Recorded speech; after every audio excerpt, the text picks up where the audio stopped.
Yes. Yeah, I'm here. Good morning. We don't have your picture with us.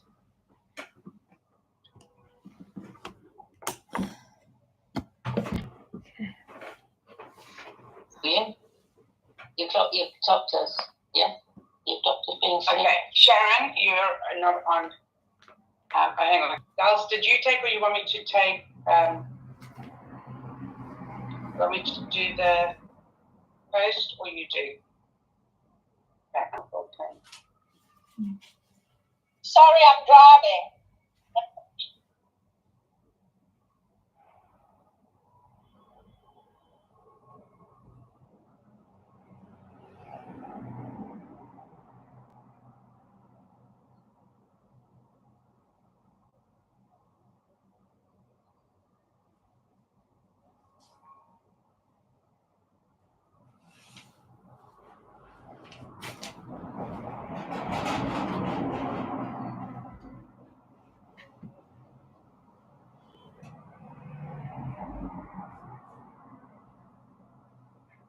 Are we on? I muted everybody because I claimed host, excepting you. So there you go.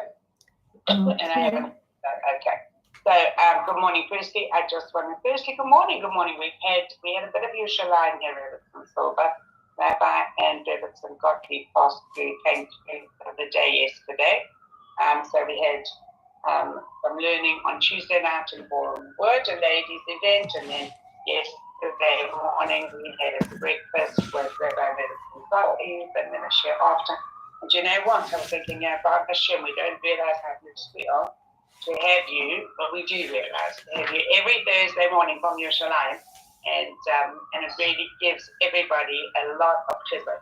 Not only the people that managed to get online, but all the people that actually managed to get the learning afterwards, which I do every now and again check to see who's watching. And you can see that it's really lovely that people actually take the share and listen afterwards as well. So today the share is actually sponsored by Katie and Lily, and it's for a dear friend. It's for a dear friend. Hang on one second, just for Rivka Hanoch, that is as well as and also, Katie. I've forgotten her mother's name. It's not coming up on my. I'm not opening. One second. These phones are wonderful when you use them. Okay, so Anita did this very nicely for us. So the Ilun Nishmas Rivka Bas Hanoch, it was her yahrzeit on Monday night. Her candle is still burning here on my shelf. And her parents, Hanoch and Bela. And Bela was Bela Bas Shmuel Zalman. And I have somebody looking for her father's name from the Federation. And also added on my stepfather, whose second husband is tonight, Shal David and Shmuel Pinchas. And I wanted to just bring this because it was so important that this share is particularly sponsored for Shmuel Pesach. Shmuel Pesach. And I specifically wanted to have this because one of the things that I have from Rivka, she also used to write articles under the name of Yael Karni, who is very connected to Breslov, and a very beautiful young woman who never married and didn't have children. And that's why it's so important for us to be also learning for her. But this is actually one of her different Tehillim. And the way it was used, and so beautiful. And when her cousin gave it to me, he took back the iPad. I had to tell you that you wanted to give me, but he said, I'll keep that for the family. And I was thinking, you know what, that's fine. Because one of the things that came out from her little Tehillim was a nishmas and her notes of his Bodadus and her names that she davened for and what she davened for, and davening for Eretz Yisrael, and how Hashem should fight on our battle and make our enemies destroy themselves, protect us from the enemies who seek to destroy us. I mean, these are all written in her handwriting, and the things that she's got for Tehillim from the JLE, She's got special tefillahs that she said before her own surgery, and her tefillahs also before eating, and the remedies for treatment. And everything was, it may it be your will, Hashem. And she wrote this out and her gratitude. And I just thought that, it's such a powerful, beautiful thing. And a thank you to the Creator. She had the tefillah of the thank you to Hashem. And this was all in this beautiful, holy Tehillim. And I actually bring it with me when I come to Eretz Israel, because I always feel that it's something that should be used or in her schus. And interestingly, I have my little marker here as well. But, it should just be a real schus for her aliyah, for the aliyah also of my mother, and all of Klal Yisrael, and for her parents. That's what they have. This is really what they have left. People who remember to do this. Wow, thank you so much for sharing all of that. That's precious. Where is she buried? I'm here in England. And where's your stepfather buried? Mine is in Shorish. Yeah. Shorish, very pretty there. I have to tell you, right next to where my mom. And I think they got one. He got one of the last blocks. And because of when he had died and they didn't have the plot, whatever the actual place, they made sure that through the municipality and whatever that they got that plot. And then we had to buy my mother's as a chus piece for a long life. A long life, a long and healthy life. Okay. So since you're so connected to Eretz Yisrael, I'll bring you to Yerushalayim HaKodesh, to my neck of the woods. We've been suffering for 2 days with fires in the forest right in back of my house. So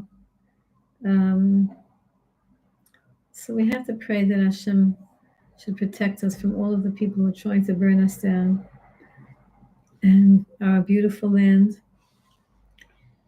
And they always set fires. The enemies always set fires when it's hot and windy, hot and dry and windy. And that's been the weather the last couple of days. And it's very aggravating. I was driving when I went for Shabbos. Shabbos I was driving, and I was in a bus going to Rishon, and all along the way was burnt. It was so painful to see that. You know the story of King Solomon when he was a little boy, the first day of his kingship, they were trying to test him. So 2 women came, and they had this whole fight. They were each just had given birth to a baby, and they woke up one morning and one baby was dead and the other baby was still alive. So each woman claimed that baby that was alive was hers. And so there was no proof in those days, no DNA. And so they came to Shlomo Melech that he should paskin. And he said, okay, there's no proof either way. The psak is that whenever there's an object that 2 people are claiming, and both were prepared to swear that was their baby, so you cut the object in half. So he was going to cut the baby in half. And the true mother screamed, no, don't cut him in half. Give him to the other lady. So because she was a true mother, and she didn't want to see her baby die. And the other lady said, okay, you can cut him in half. It's the fair thing to do. So Shlomo HaMelech, of course, you know the story. He awarded the baby to the mother, the true mother, who said, don't cut him in half, because that was the siman that he was looking for. That was the sign that he was looking for. And so anyone who says that this land is theirs, and they go and they burn it down, it's clear that the land is not theirs, and they couldn't care less about it. Now, I'm going to just hope that we're not going to be evacuated, because I see that the whole sky in front of me is all full of smoke. So let's hope that we can just get the shir straight through. And what pasuk are we up to? We said we're up to pasuk Yud Bet, right? 12. Wow, it's such a strong smell of smoke. Yesterday also was a big smell of smoke, and it was a big fire. Today when I went out to see it, first I just saw smoke, and then I saw firemen in the bushes, in the forest with their hoses. So I guess maybe they hope they can put it out that way. And I hear ambulances, just to bring you here. It's important for you to be here during the happy times and during the challenging times. So now it's a challenging time. I got a phone call this morning from one of my students in America saying, they're reading on the news in America now. It was late at night by them. It was like 12:30 at night by them. And they're reading on the news in America that, there's going to be a war with Iran. So I didn't know anything about it. I said, we have no time today. It's Thursday.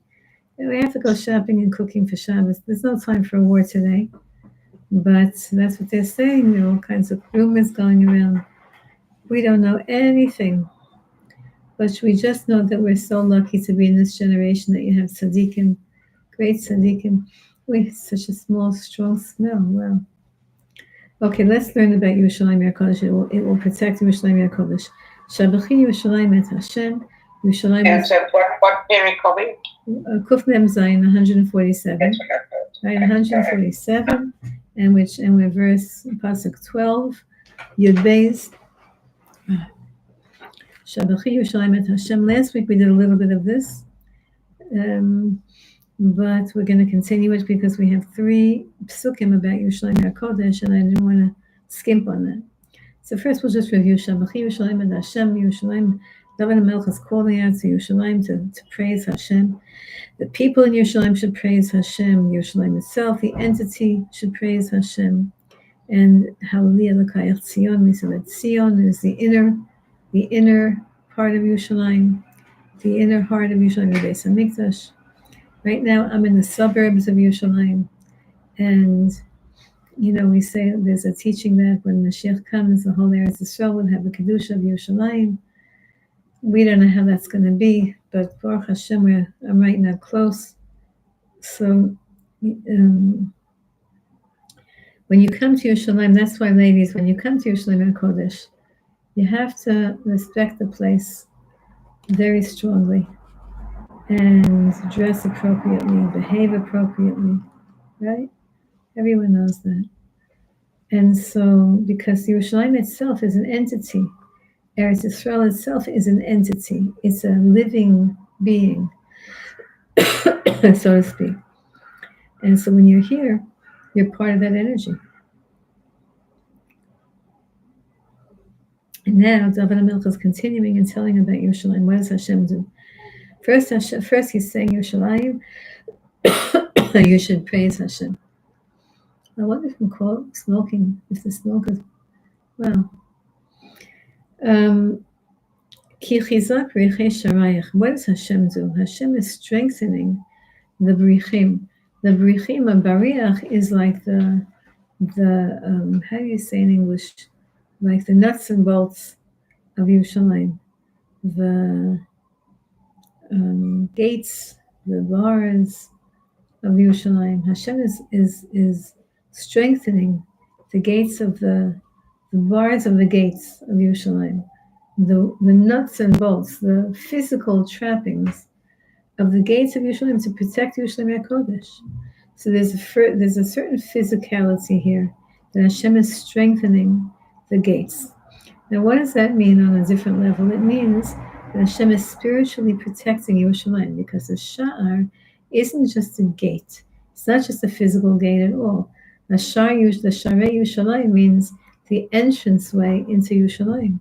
And so Hashem is protecting the entranceway into Yerushalayim. Hashem is protecting it spiritually. We want Him to protect us spiritually. We want Hashem to keep out all the evildoers. Keep out all the troublemakers. And not just from Yerushalayim HaKodesh, but from the whole Eretz Yisrael. It's a prayer. So when we say this, Ki chizak b'richei sharayich, when we say that you have strengthened the gates and the bariach, those who are fortifying, those who are strengthening, those who are keeping those gates strong, it doesn't just mean physically, it means spiritually. This is a very big tefillah. We don't want promiscuity in Yerushalayim HaKodesh. We don't want tumah. impurity in Yerushalayim HaKodesh. We want everyone to be holy and pure. And so when we do that, when Yerushalayim is protected, then Beirach Banayich Bikirbeich. Then Hashem is blessing the children of Yerushalayim within Yerushalayim. The children of Yerushalayim, all of us who live here, all of us who love here, all of us who love Yerushalayim HaKodesh. Hashem is blessing the children in the midst, inside of Yerushalayim HaKodesh. But we have to have protections here. I remember years and years ago, this is 40 years ago maybe, and I was living then in Sanhedrin Rochevet, and I was living with Visions of Hasidim. That was the building I was living with, and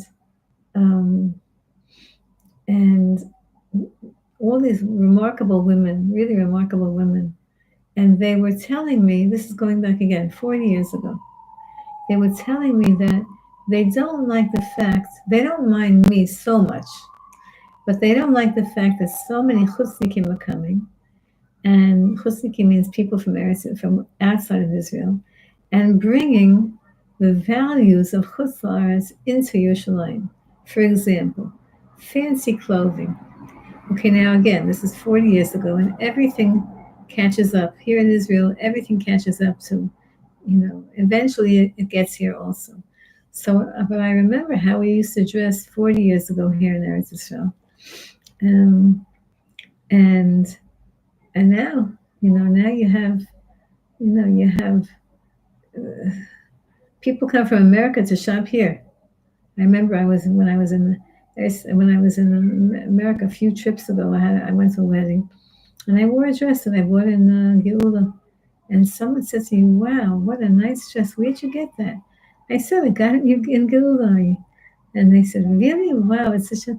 So I thought it was funny because whenever I would go to America, I was like, "Oh, I'm dressed completely wrong." Whenever I would get off the plane, I would say, like, go back to, go to the religious neighborhoods where my kids live. I always felt that I was dressed the wrong way. Whatever style I was wearing, it was from 2 years ago, 10 years ago, whatever. Eventually, it catches up here. But they were objecting. The real Eretz Yisrael people did not want the culture of Chutz La'aretz to come and to tamper with the gates of Yerushalayim. And now we have internet. What can I tell you? We hope that the gates are still being upheld by the really, really big tzaddikim. And we also hope that we are using our technology, we means me and you, that we're using our technology in a kosher way and not in an unkosher way. You have to pray whenever we should pray every morning that nothing should pop up on our phones or on our computers that we don't want to see.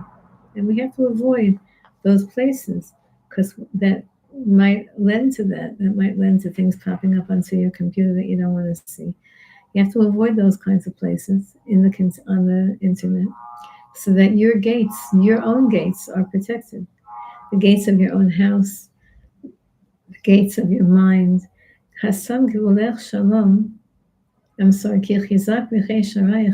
When Hashem is strengthening the gates of the sharim, of the Shara Yerushalayim, it means Hashem is also protecting the gates of our minds. Yesterday, an Israeli came to the Rav, to the Yenuka, and he said that his friend is very sick, and he wants to do something in his merit that he should get better. So he came with his iPhone, and he said, that iPhone, the man said like this, the iPhone is not good for him. Some people could have an iPhone or a smartphone, which is really stupid phones. They can have these phones and these gadgets, and it doesn't really affect them. But this man said, he confessed, and he said, this is a source of very bad stuff in his life. And he wants to smash it in front of the Yenuka so that it should be a merit for his friend who's sick. And the Yenuka applauded that, but he said, it doesn't just mean to smash that particular device, because you can always go out and buy another one. You have to smash it in your heart. You have to smash the negativity and the impropriety and the impropriety inside of you, because the gadgets, the devices can always be replaced, but you have to be real inside of you. And the man was like saying, okay, I'm going to try, bless me. And then they took a rock and they smashed the guy's phone. And then the Ram said, he said, this is not for everybody because not everybody misuses a phone. Not everybody misuses technology. But if you find that you're misusing it or it's misusing you, then you got to get rid of it and put up your gates, put up your boundaries. So Yerushalayim has a boundary, has borders, has boundaries that protect her. And because of the boundaries, the children inside are protected and are blessed. And the children inside Yerushalayim means in the city itself that we're living in, that's one level. But in ourselves, that we ourselves are called Yerushalayim. We ourselves are called Yerushalayim. We ourselves are called Sion. So in that place, when we guard our own being, then we can have blessings in our lives and our children, which means our actions. It also means our physical children, but really it means our mitzvah and our actions. They will be blessed from within us. The kirbech means within us. The word b'kirbech, if you look carefully, it has the same word as the same root as the word korban. A korban is a sacrifice or an offering to Hashem. So, what's the biggest sacrifice that a person can make? The biggest gift a person can give to Hashem is our heart. To love Hashem with your whole heart. That's the biggest gift we can give to Hashem, is our being. So our heart, our intentions, our essence can be blessed when we put protective gates around us. If you know we spoke about this a few weeks ago. If you know that you have to go to a wedding and Aunt Gladys is there, and you know that she's a person who talks Lashon Hara, then don't sit next to her, because you know she's going to get out of you all the information that she wants. And if you know that whenever you go and meet such and such a friend, you go shopping together, you spend too much money. There's certain people that are like that. You spend, whenever you go to the mall with that particular friend, she goes all out, and you end up spending too much. So don't go shopping with her. Don't go shopping when you're hungry, right? We all know this. Don't go food shopping when you're hungry, because you end up buying much too much, etc., etc. So put boundaries around your behavior. If you know that a certain event or person or place or thing triggers you, if it's a trigger, you know that whenever you go and speak to so-and-so, it gets you angry. Or whenever you go and do such and such with somebody else, it gets you upset, whatever. Then put a boundary around yourself. Put borders around yourself so that you can protect yourself. You can protect the Yerushalayim. You can protect your heart. Because remember, we learned Yerushalayim is the heart of the world. And therefore, Yerushalayim is also our heart. It represents our heart. So we're in Perek 147 in Tehillim. And we're just finishing Pasuk Yud Gimel. Ki chizak b'chei shamayich. And therefore, berach b'nayich b'kirbech. Right? Hashem takes care of that. Now, I want to point out to you, and I've been pointing out to you the whole time we've been learning this parak, that this particular parak has many different letters, many different lessons in lettering, meaning we saw Rashi Tevos, we saw Safi Tevos, we saw Hillel and Shammai, we saw people's names in this parak.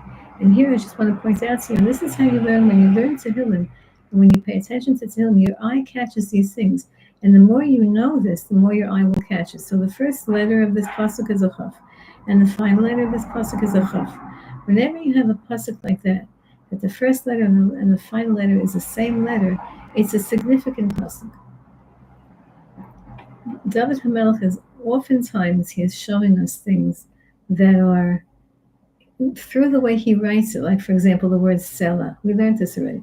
The word Selah means exclamation point. Now, there's no such thing in Tanakh as exclamation points or highlighting with yellow highlighters. So David HaMelech has this word Selah that is emphasis, right? Whenever anything's in alphabetical order, so it's for emphasis. And now I hear the fire truck, the fire airplane over my head. So if it gets a little bit loud, that's what that is. But that's good. They have to put out that fire. Any harnofers on the shear can smell what's going on outside. Okay, so here, if you ever you know that you have to find your own pasuk of your name in Tehillim, because since we're learning Tehillim, and Tehillim is a sefer, it's so it's the Sefer of the Jewish people, except of course every Sefer in Tanakh is a Sefer of the Jewish people, but particularly Tehillim.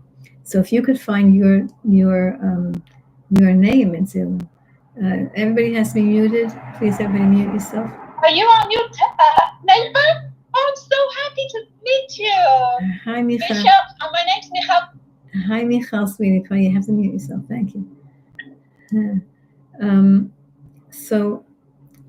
Whenever you find, so to find your name on Tehillim is the first, let's say your name is Michal, right? So Michal begins with a mem and ends with a lamed. So you can find a pasuk that begins with a mem and ends with a lamed. Whatever your name is, that's how you'd like to find your pasuk. If you can find it in Tehillim, it's wonderful. Of course, you have at the end of the Art Scroll Siddur, they have suggested psukim for you, but you can find your own pasuk also. Also, by the way, you can find a pasuk with your actual name in it. Let's say, for example, if your name, whatever your name is, if you find a pasuk with that name, with the word in it, if your name is Abraham, so any of the psukim, Hashem Yirachas Abraham Bakol, right? You can say that pasuk. Okay. Now, what else? I'm sorry. Hasam Givulech Shalom. Pasuk Yudal, again about Yerushalayim Kodesh, and again about borders, and about boundaries, and about gates, and about protection. Because right now, my particular neighborhood needs protection from the fires in the forest. And the whole Eretz Yisrael needs protection from the fires that they're setting. Because I'm just here, I don't know, in Beit Shemesh, I see that Yehuda's Bat is on. So I don't know if you're smelling any smoke in Beit Shemesh, but you do? You don't smell. Okay, you don't smell smoke. Okay, Baruch Hashem. But you know that this is what they do, and then it's only June, and they're already setting fires, and it's so heartbreaking to me. So we need protection, and we need protection from the crazy world that's going on outside of us, and all the enemies that are threatening, and we need protection from the inside. I think that, we're the most threatened. We're the most threatened from the inside and the outside, and our own insides. Like, I don't know, we're in big trouble. We have to call out to Hashem. Well, that was an army plane. That wasn't a fire plane. Okay. Hashem, please watch over your kindle. We love you. We love you. We love you. Please watch over us. Hashem Gvulech Shalom. So now this is a prayer. He puts at your Gvulim, oh no, that's probably a fire plane, because it's literally spritzing that stuff. Wow. Hashem Gvulech Shalom. Hashem, we're asking you, please put on the gvul of the borders. Please put shalom. Please put peace. Make peace at your borders. Don't keep our borders dangerous. Don't keep our borders on fire. Don't keep our borders with machloket. Put peace on the borders. Put peace on the borders of ourselves, of our own boundaries with each other. Right? We have to have boundaries between each other. Yeah? Everybody has to have boundaries. We have to have healthy boundaries. I remember when I was in high school, right? There was this essay that you always had to write called "Good Fences Make Good Neighbors," right? You had even in the UK, you had such an essay you had to write, and you had to decide: do you like between neighbors?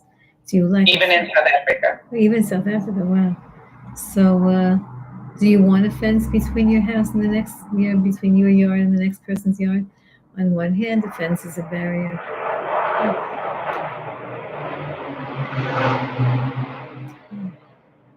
On one hand, the fence is a barrier. On the other hand, the fence makes clear boundaries so there's no fighting. So boundaries are very, very important to make between people. Speaking as me, who has very few boundaries, I'm just curious, do you hear that in the background? Did you hear that playing in the background? You don't hear anything? You heard it.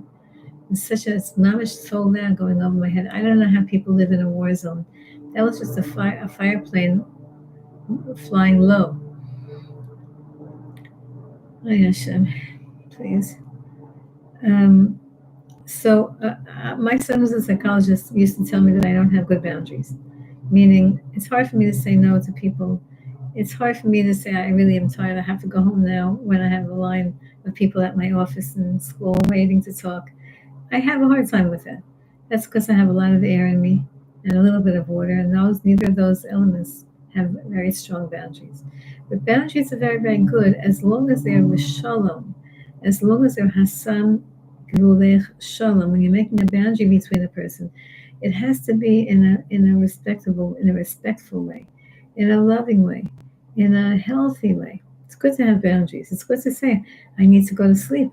Of course, with babies, you can't say that. You're not supposed to have any boundaries with your babies. And that's why Hashem makes the babies part of you, right? You grow them in your stomach and in your womb, you grow them. And so there's, on a certain level, they're part of you. So we can't, when they're babies, you can't say no to them. But at a certain point, it's good. And I remember my parents, they should rest in peace. In my house, there were no, but when I was growing up, my parents were older when they had us because of the World War II. And there were no boundaries. The doors were always, I never learned to sleep with my door closed. Everybody's doors were open in case in the middle of the night one of the kids should need something, the parents have to hear right away. There were no boundaries. And there was no, you don't have to ask me to eat. And then if you go to the fridge, you take something to eat. We didn't have a lot of those kinds of boundaries. It was a whole different type of a mindset. But boundaries are good sometimes, as long as they are respectful. Now, of course, in Eretz Yisrael, we need strong boundaries in our borders. So you know that the biggest boundary, what was the country that enslaved the most people in the history of the world, was Egypt. In biblical times, Egypt was a huge expanse of land, and it was a society of a slave society. And guess what was at their boundaries and their borders? Nothing. There was no police patrols. There was no gates. There was no nothing. You know what they put on their boundaries of their country? They put magic. And what was the magic that they put? It was a certain psychological mindset of you can't survive outside of Egypt. They hypnotized people on a certain level. It wasn't the hypnosis, the type of hypnosis that we're really talking about. It was a sort of like a hashkafa. It was a hashkafa of, that's why so many Jews were afraid to leave, because this is what we're used to. This is the kind of life we're used to. What's it going to be like when we leave? We don't know what that's going to be like. It's scary. It's like scary to make aliyah, because we know the problems in our own country, but we don't know how it is in Eretz Yisrael. So that's called a boundary that we make, a self-created boundary, limitation of our own mind. And I learned very, very early, when you come to live in Eretz Yisrael, you have to let go of any preconceived notions of how life is supposed to be. And you have to let Hashem guide you and guard you and lead you, because your boundaries that you made are oftentimes imposed by other cultures, like in Egypt. That's why 80% of the Jewish people didn't listen to Moshe Rabbeinu. Could you imagine if you met Moshe Rabbeinu? If we met Moshe Rabbeinu, we would be like in awe, we would be fainting, we would be like in ecstasy if we met Moshe Rabbeinu. But guess what? There were Jews who met Moshe Rabbeinu, and 80% of them didn't trust him. They didn't listen to him. They didn't rely on him, and they died, sadly. And then there were Jews who were in the desert who had passed that test, and they left with Moshe Rabbeinu, and they still didn't trust him completely, and they complained. This week's all these parshas that we're in now, so scary. Next week is Parsha Shlach, and we just had the Misonanim, the Slav we have in this week's parsha. We have to trust. That's called putting up a boundary where it shouldn't be put up. Hashem makes in halacha, Hashem makes boundaries. Hashem allowed Chazal to make a boundary around halacha. That's called a gevul, right? It's called a boundary around halacha. For example, muktzah. Muktzah, we all know we're not allowed to carry muktzah on Shabbos. Little kids, if little kids, they hear the word muktzah, they use that word for like all forbidden actions on Shabbos. So if a little kid, if a kid's putting on the light, they'll say, oh, it's muktzah, right? They don't mean it's muktzah. Muktzah means objects that are either very, very valuable and not usable on Shabbos, like tefillin, like a megillah, a shofar, or something that's forbidden, like a pen or a computer that is actually forbidden on Shabbos to use. Not that it's not used on Shabbos, but it's forbidden to use on Shabbos. All that's muktzah, right? Things that are unusable, things that are unnecessary. etc. So we're not going to carry them. Now, why is that? Why is that? That's called, our rabbis made a fence around the halacha because you're not going to use these objects. But the rabbi said, okay, so if you're forbidden to touch them, if you're forbidden to move them, then for sure you won't use them. So that's called a fence. And our rabbis have the halachic authority by God. God gave them that authority to make these fences around halacha so that we don't break the actual core law of Shabbos. That's called making a gevul. And the rabbis do it to make shalom, to make peace between us and Hashem, to make peace between us and our body and our soul. So Hashem, and so many levels of this pasuk in Tehillim, so many levels of Hashem is putting a gevul, Hashem is putting peace on your boundaries, on your borders. And then David HaMelech is now shifting into another part of why we're thanking Hashem and praying to Him. Hashem gives us the chaylev of the chalitza. He gives us the fattest part of the wheat. Rebbetzin, sorry, is anybody else getting a little bit of a... Because the planes are flying over my head. Is your phone on your computer? Yeah. Is your phone on your computer? Okay, let's move it 1 second. I know that when... Every now and again it happens, but it was... Well, every now and again these planes are flying over my head. And, I know, so that's what I could hear before, so I just... What about now? Is now better? Is now better, everybody? Is now better? Yeah. Yeah? Okay. Yeah.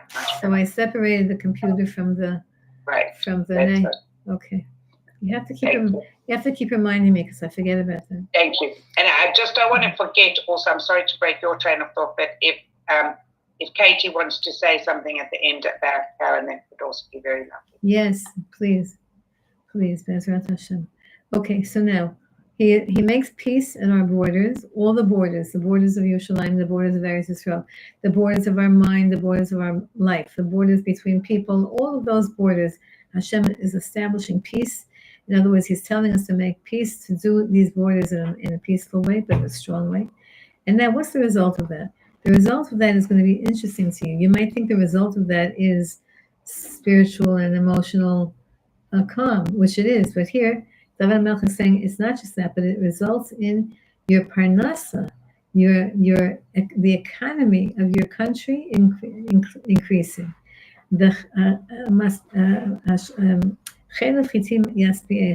He satisfies you with the heart, the fattest part of the wheat kernel. Now, what does that mean, the fattest part of the wheat kernel? It has nothing to do with that. It's not about wheat. It's not about fat. It's not about butter. It's not about calories. It's not about any of that. It's about the wheat in general. Israel, especially when David HaMelech was alive, was an agricultural society. Wheat is the commodity necessary for people to have food. Bread was a staple of life in those days. Nowadays, wouldn't they laugh at us if they would see that nobody wants to eat bread anymore for all the different reasons that we don't like to eat bread? And so, but in those days, chita, wheat was considered parnasa. It was considered the focal point of the economy. So Hashem is going to, when your boundaries are safe, when your borders between people, between farms are established, when there's peace between people, then the economy thrives. And the economy satisfies you. And everybody has just what they need, as much as they need, as much as they want. So that's what peace does. Peace, in any kind of an area of life, always brings prosperity. And I think that's isn't that one of Donald Trump's slogans, peace and prosperity? I think that he talks about that. But that's an important, it's a connection, because he doesn't realize if he says that. I remember hearing that expression. But peace and prosperity go together. When you have peace, then you have prosperity. And the evil people of the world do the exact opposite. They make money from war. They create wars. And they believe that war creates prosperity. Why? Because war creates an economy of having to make weapons and factories and and then all these kinds of things, and more people have jobs, and by war you kill half the world, chas v'sholem, and then there's less people to feed, so everybody else who's still alive is being prospered, etc., etc. And so, but I'm just listening to a shir. But David HaMelech is saying that peace brings prosperity. That's what Pasuk Yud Gimel means.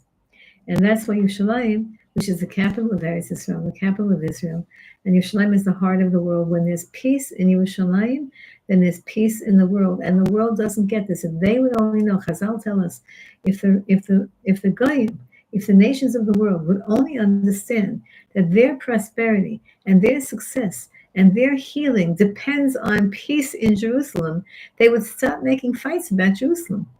And they would force us to make peace by allowing us to live in peace. Instead, everybody's fighting over Jerusalem. Everybody's trying to make, and within our own camp, sadly, the Knesset is in Jerusalem, and the Knesset is, not exactly the most peaceful place in Eretz Yisrael. It's not exactly like, Shalom, the Shalom Bayis. There's a lot of fighting going on, a lot of infighting. It's so sad that, people become career politicians in Israel.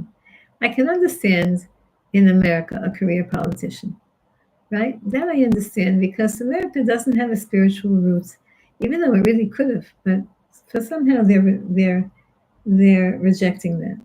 So in other countries, I can understand the career politicians, but in Israel, in Eretz Israel, the politicians, the people who run this country, are supposed to be l'shem shamayim. They're supposed to be doing everything for the purpose of heaven, and not for the purpose of making money and having power. In olden days, like Shmuel Hanavi,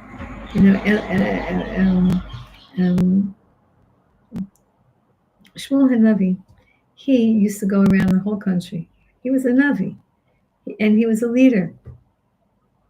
He was following the practice of his father Elkanah, who would just go from town to town, teaching and making peace between people and judging people, and in other words, setting up a bezdin. Our leaders were not professionals. They were completely devoted to the people. Yeah, I saw a clip. For those of you who want to be on the clips of the Yanuka, you can really send me a text, and I'll put you on. Today they sent out a text, and Mamish made me cry. It was such a good thing for me to see this because it jump-started me to dive into Hashem even stronger. The Rav, the Yanuka, so it's hard to see where, he never does this, but he was in somebody else's car. And they were talking to him, young boys. And he asked them whose car this is, and then he pointed to outside. There must have been some kind of a scooter or a motorcycle or some kind of an unusual transportation device. And he said, "Who's this? And they said, so-and-so's. And then he said, "But you're going without a helmet. How can you drive without a helmet?" And he gave them a whole shir, maybe 5 minutes. His time is so precious. In 5 minutes, he can finish like reviewing the whole Sefer Tehillim in his head. He's a genius. And every minute by him, he said this about himself, that every minute of his is mechushpan, is accounted for. And he calculates every minute. He sat in the car with these people, telling them about helmets. You have to wear a helmet. Promise me you're going to wear a helmet. Do you understand what would happen if and even for 1 second, if you fell on your head? I have sadly a cousin who's now his whole life has changed. He was riding a bike, and I don't know if he had a helmet or not, but he fell, and he had a brain injury, and he's not the same, and I don't know if he could ever be the same. He has 8 kids. How many kids do they have? 7, 6? I forgot how many kids they have. Here in Eretz Yisrael. So the Rav is giving them a lecture on you must wear a helmet. Promise me you're not going to go. It could hurt your head. You could fall. You could have an injury. That's the kind of leaders that the Jewish people have. Not the kind of leaders who take, who have bodyguards surrounding them and have fancy cars and have fancy houses. That's not what we are. So when we have this, when we're protected, and when we're shalom with each other, that our economy flourishes. And when we don't have this in Jerusalem especially, we have what we have today in the world. The whole world's at war because Jerusalem is at war. Jerusalem is at war inside, internally. And there are people who there's people who are being paid by non-Jews and by outside forces to make machlokas, to make fights here in Eretz Yisrael, to make fights in Yerushalayim HaKodesh. Okay, now we're going to shift to a total. So now we've had 3 psukim about Yerushalayim, and Baruch Hashem, we're connecting the UK to Yerushalayim with the shir every single week. We connect you, and we connect people who are all over the world that's on YouTube to Yerushalayim HaKodesh. When you learn Torah, Ki mitzion teitzi Torah, Devar Hashem Yerushalayim, the pasuk says clearly that the real Torah comes out of Israel, and the real Torah comes out of Yerushalayim. And now you're learning Torah from Yerushalayim HaKodesh. And I'm lucky enough to live here and to share this with you. It's the biggest gift in the world. So that's Yerushalayim 3 psukim. Now, David HaMelech, we're not going to finish the parak today, but Bezrat Hashem next week. And remember I told you, did you notice, by the way, how the Chelev Chitim, you have the double letters, Beirach, Banayach, Birkebech, 3 letters bet, one after another. Remember I told you, this parak has so many secrets of gematrias and of letter repetitions. The beginning, the Rashi Tevot, Sofei Tevot. Look in this parak for your name. Look for hints in your name, your Hebrew name, your initials, even your nickname. Search in this parak because there's so many codes, hidden codes in parak 147, Kuf Mem Zayin. Okay, so now here's another one. Hashalech Imaso Aretz, Aleph. And the Hay is also an Aleph because Aleph and Hay is interchange. Now what does Hashem do? Hashem sends remember we said just a minute ago, we said that Jerusalem is the heart of the world. And so we're putting a boundary around Jerusalem, guards around Jerusalem. And we're also putting the same in the allegorical sense, guards around our heart and around our mind and around our being, right? You have to make a surrounding protection of yourself also, right? And about your life and about people that you let in, and about thoughts that you let in, and books that we read, etc., etc. So now, what does Hashem do? Hashem now David Melch says, these psukim, because we all say them every single day, it's in Shachris. It's 2 parakim after, it's the second parak after Ashri. And we have Ashri, and we have the parak after. This is the 3rd parak after Ashri. Listen to what David Melch says, and he paints such a beautiful picture. Hashalech imato aretz. God sends his words from heaven smack down to earth. I love this word that the English, this English is written, this one I'm looking at is from, what's his name? He did an excellent job, Rabbi Avram Davis. He picked a good word here. It says, Hashalech, Hashem sends his words to the earth. But he uses the word dispatches. I like that word, to dispatch. Because what's a dispatch? A dispatch is when a message, right? Like when you're in war and the general sends a dispatch, or when you call in for a taxi. Here in Arizona, as you know, we have lots of taxis, and so there's a dispatcher, the person who dispatches, who sends out the message. Yesterday, I had to take a taxi back from my grandson's yeshiva, and Hashem sent this taxi. Mamish, it was a hashkacha. It was a crazy story. It was on a street.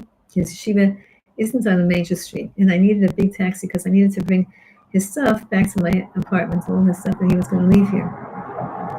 So all of a sudden, a taxi comes by, and all of a sudden, my grandson was he's not an extroverted kind of a kid.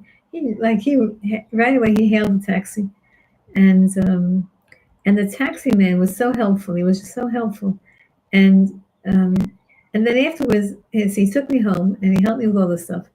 And then he said, "You're such a nice lady," and he dives into his own taxi, and he pulls out an old sweater. He says, "Some lady left this. It'll fit you. Here, take this. It's a gift for me." It was so funny. I said, "No, I don't want that." It was like, he said, "No, take it."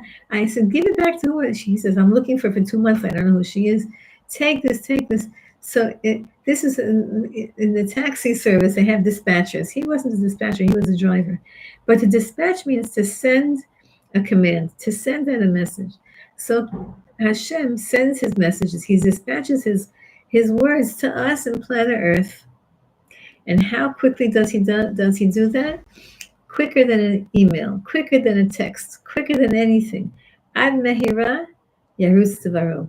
Now, David HaMelech did not know about emails, and he did not know about, maybe he saw in the future, but you know how it is, you push a button. You know how it is if somebody's trying to send you something, yeah? And they say, okay, I sent it to you. And you're looking on your email, you're looking on your text, and it didn't come yet. And like it was like 3 seconds, and you're impatient already. Did it ever happen to you? I'm a pretty impatient person. I have to work on my patience. So sometimes it happens to me. She said, I sent you it. I said, it's not there. It's not in my inbox yet. Or a few seconds later, it appears. So we're so used to that. Remember in olden days when you had snail mail? I remember I used to write a letter, and you forgot about it for a whole week because you didn't expect a response. At least a week. Who expects a response before a week? And so now, if it's not a blink of an eye, but Hashem, when He wants to send us a message, instantaneously, Ad Mehera Yerushalayim, 3 words there that are conveying instant messages. I am. Is that such a thing still? Remember that, right? Instant messages. Ad Mehera means super fast. Yarutz, it runs. Devaro, His words. His words to us run super fast. Come to us.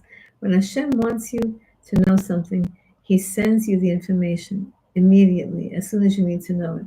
Oh, I see you have help in the kitchen there. That's so sweet. I'm looking at everybody's, what their lives, while I'm teaching, I'm looking at your lives, all the people in the kitchen. Some people are just sitting learning the shir. I'm just getting distracted. When Hashem wants you to see a message, right? He pops the idea into your head. Did that ever happen to you? That you're talking to Hashem and an idea pops into your head? That's called hitbodedut. When we talk to Hashem in our own language, that's called hitbodedut. It's called personal prayer. Personal prayer. And that's not just a Breslov thing. It's part of Judaism. Avraham Avinu did it, Yitzchak Avinu did it, Yaakov Avinu did it. Personal prayer, to speak to Hashem in your own language. And a lot of times when you're speaking to Hashem, and you're working at a problem where you're crying to Him about something, or you're expressing whatever, and then you have a thought. It's all of a sudden there in your head. Sometimes even before you finish expressing your ideas, you have thoughts that are overlapping. You're talking and the thoughts are overlapping. What is that? That's called Ad Mehera Yerushalayim. Hashem is throwing ideas into your head. Then you say, well, how do I know? Maybe it's not true, maybe it's not accurate. And you have to test it. You have to ask Hashem, please give me clarity. Please only let me think good thoughts. One of the advantages of having a pure mind is that you don't have extraneous thoughts, and that silly things don't pop into your head that shouldn't be there. But when Hashem wants us to know something, He sends the information. And that's why, for example, right now, we were learning yesterday from the Parsha, that right now the Tehillim, the vessels of the Beis HaMikdash, exist. The menorah that Moshe Rabbeinu made, or really that Hashem made, because it was impossible to make by human hands, and the Aron Kodesh, and the man, the tzintzeret of man, the little jar of man, and the luchos. Everything is here on planet Earth someplace, but it's hidden. It's hidden. So when Hashem wants us to know where it is, He's just going to reveal it in a second. Until Hashem wants us to know something, it's hidden.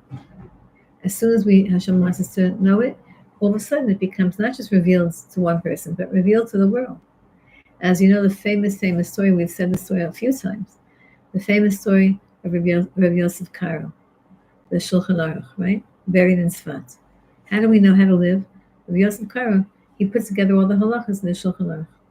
So he tells a story on his own that he was once working on a certain topic in the Gemara, and it was very hard for him. It was very hard for him to understand a certain topic, and he was working on it, and crying and davening and fasting and all those things, and he couldn't figure it out. And then all of a sudden, he fell asleep, and in his sleep, Hashem told him the answer. He realized the answer. He was able to figure out the sugya. He was able to figure out whatever it was that was bothering him, that was hard for him. And he was so happy. He was so happy that he figured out, that he understood the Gemara. And then he went out for a walk because he had been learning the same topic for days and days until he finally figured out he needed some air. He went out for a walk in the holy city Tzfat.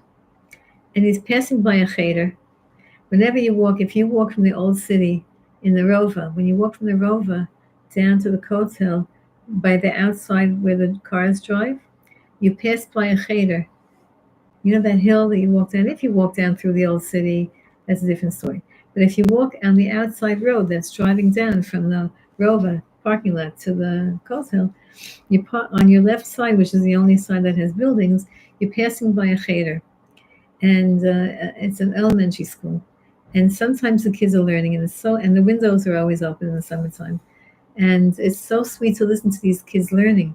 So that's what he did. He was walking in the city of Tzfat, and the windows were open, and he was listening to walked past the cheder, and he was listening to kids learning. And all of a sudden, he hears that they're on the same page of Gemara that he was just on. And he hears that a kid is asking the Rebbe the same question that he was struggling with for days and days. So, and that he just figured out the answer to. You know the story, right? And so the Rebbe, as all smart Rebbes do when they don't know an answer, they said to the kid, he said to the student, well, what do you think the answer is? And the kid thought for a few minutes, the child thought for a few minutes, and he gave an answer. And it was exactly the right answer. And it was exactly what the Shulchan Aruch, the Rabbi Yosef Karo had figured out after 3 days of breaking his brain. So he was so upset. He said, Hashem, how could that be that a kid, am I so stupid that I couldn't figure out the answer to that question? And this 5th grader, I'm walking by the cheder and he figured it out because I'm hearing they're learning the same Gemara.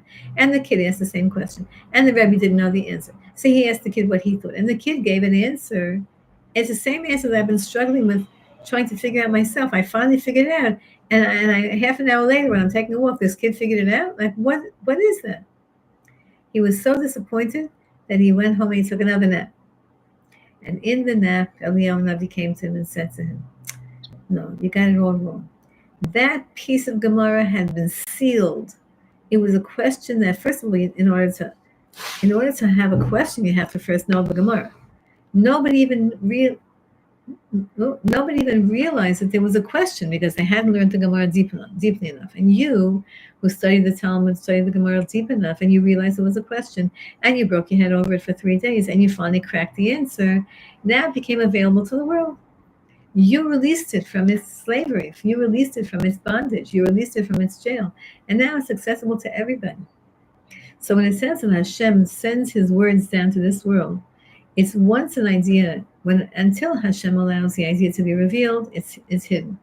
Same thing with Mashiach, but once Hashem decides, that's it. It's going to be right away, it'll be revealed to everybody at the same time. Okay, now who wanted to say? Katie, you wanted to say about this precious friend of yours? You want to speak a little bit about her? You don't have to, but if you want to. I think Lily will. Lily, are you there? Oh, there's Lily. I didn't see Lily there. Lily, are you there? Where is she? One second. She is there, but I don't know. Calling Lily. Where is she? Yes, there we go. She unmuted. Thank you. What can I say? Firstly, I apologize for being so rude and just carrying on. And then I was like, oh my gosh, Lily and Katie. What can I say? First of all, thank you so much for the shiur, Rebbetzin and Joanne. Thank you for making this available.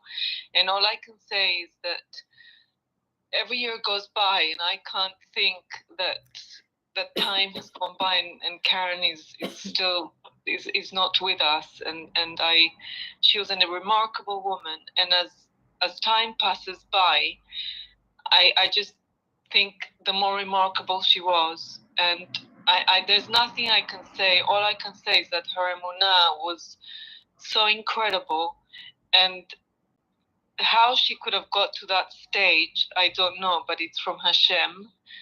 And Joanne, I don't know what more to say. It's just that she was a light and a candle for all of us, and she was, and an example of kibbut avim.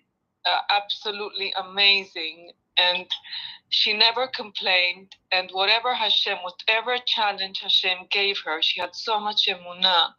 And Hashem was her king, and if this is what he wanted, this is what I'm going through. And no, she never had redundant words. She only spoke what needed to be said. And I think I'm always sad that she's no longer with us, because I think we need more people like that. She was such an example to all. And the other sad thing I think is not many people knew who this woman was, and you really had to get to know her to know who she was. And Joanne was incredible, and she used to say to me, Joanne, you did so much. And I just, she always blessed you. And the last days of her life and the last weeks, you made very special for her. And